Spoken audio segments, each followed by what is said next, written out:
I want you guys to talk to our young college students, the young broke college students. Question from Kevin brought this up. He says, I'm in college and I'm only making like $60 a week. Does it matter what I do with this money? What should his mindset be in this season of college broke life? Ruby, can I ask you a question? Because I think it's so interesting. Your background was not financial planning, right? Like Brian and I, we had I'm going to say the unfair advantage of coming through. I was a financial planning major, so I was studying this stuff while I was doing it. You were an accounting major, so you're studying this stuff while you were doing it.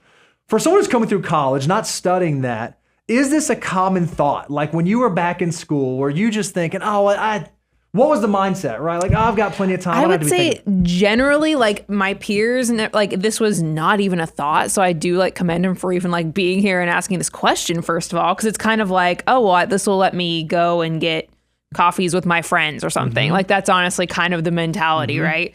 But I do think that a huge thing that just came to me or that was in my mind was just not going into a bunch of student loan debt. Oh, I love it. Like all my money, credit card like debt, my extra money was going like in that direction, like the staying out of debt part.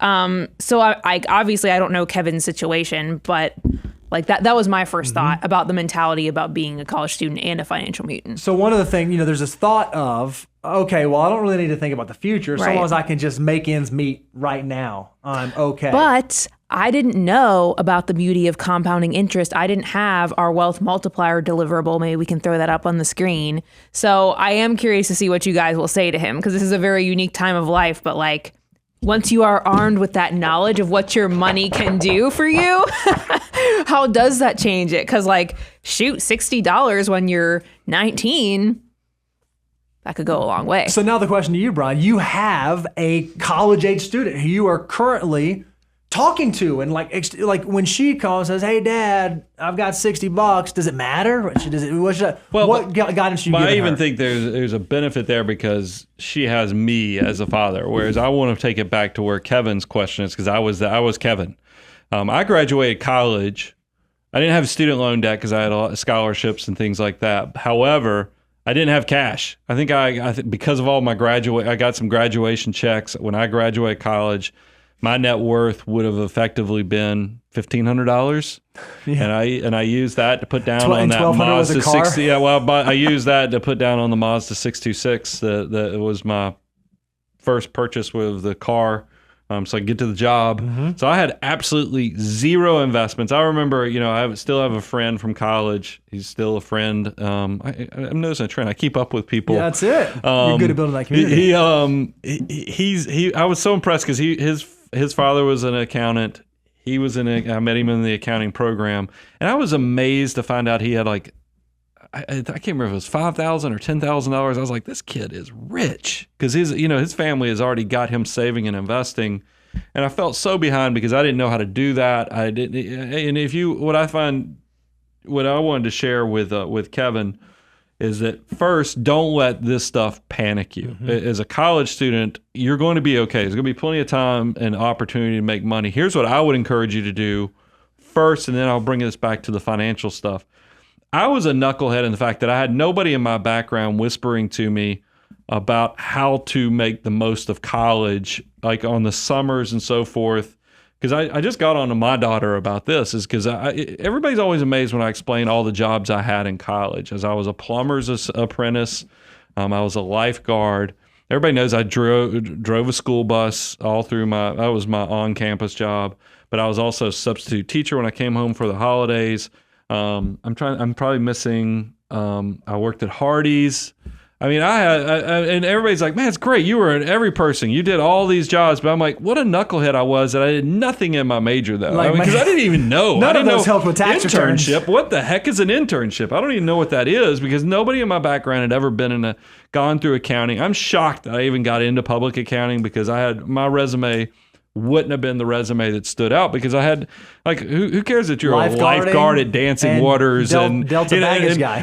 When I was at Delta, that was the other thing. I was I worked on the ramps at Delta, loading bags. That was another college job, and that's what I would encourage, Kevin. I want you to figure out what you actually want to do for a living, And I want you to be very proactive to actually reaching out to some of those companies, seeing if you can get an internship, see if you can get some type of experience, because that is going to be even more invaluable. What you can make, what you can become working is going to be something that's very valuable to you. Because my jobs, I would build up $1,000 or $2,000. None of it went into Roth IRAs. Those didn't exist, first of all, but they didn't go into any type of investment because I just didn't know what to do at that point. But I put it in this order of operation. You know how I love a system. Is that, I mean, definitely focus on the experience and the opportunity of what college, because that's what you're going to college for, is that hopefully you come out of that the 4 to 5 years in the future and you actually have a marketable skill that's actually going to create. So let's prime the pump on that as much as possible by you actually doing something in the summers or in the off semesters to make that happen, because the money will follow if you do that right. The next thing is budget. Actually know what every dollar, so it has a purpose. This financial order of operations isn't just for fat cats or after you get out to your best job. It's also for you to make sure every dollar is not left behind, in the fact that, as Reby said, don't let student loan debt, because I knew so many people in college that were like, I'll just go get a student loan. And then we'd drive, they'd be the one, they'd be like, Brian, can you drive me to the store? And we go buy a case of beer. And I'm like, is this a good use? Is this good use of student loan proceeds? No, this is a horrible use of this. They don't realize for that beer, just like I have this can. Imagine if this was a case. Costs, I don't know what a case of beer even costs these days, but let's just say is a case of beer $15? What is a case of beer? I haven't bought a case of beer. Let's just say $20. I don't even know what a case of beer costs. Beer. But you can quickly see running up student loan debt on that is a bad use. Or maybe if you looked at apartments, your housing could have been this, but you're like, man, I like that one because that one had granite or quartz count. You shouldn't care what the countertops are in your apartment that you're living in college. That doesn't matter. Is it safe? Yeah, you can take that into account.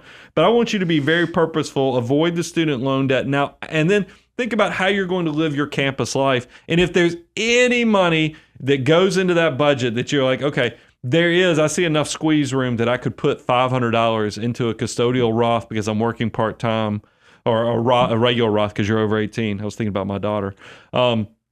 Do it. Yes, I'd love, because the Money Maximizer loves young people to invest. But I'm also very, very filled with reality, is that a lot of you that are in college who come from humble beginnings, very similar to us, it's okay if you start from zero when you graduate college. Just don't waste the opportunity once you get out. Build the experience that lets you become the best version of yourself and make it happen, because you're going to find out most people just let life happen to them. They're thinking in the present. They're not thinking about the deferred gratification. And that's why, once again, I'm going to bring it back to all the good behaviors, the things you should be doing, make them easy, reward them. All the bad behaviors, like using student loan proceeds to go buy cases of beer, that should be, make it as difficult as possible. Create whatever safeguards you need to from a discipline standpoint, but be purposeful, make it happen so you don't have that regret that so many people seem like they have with their college experience these days.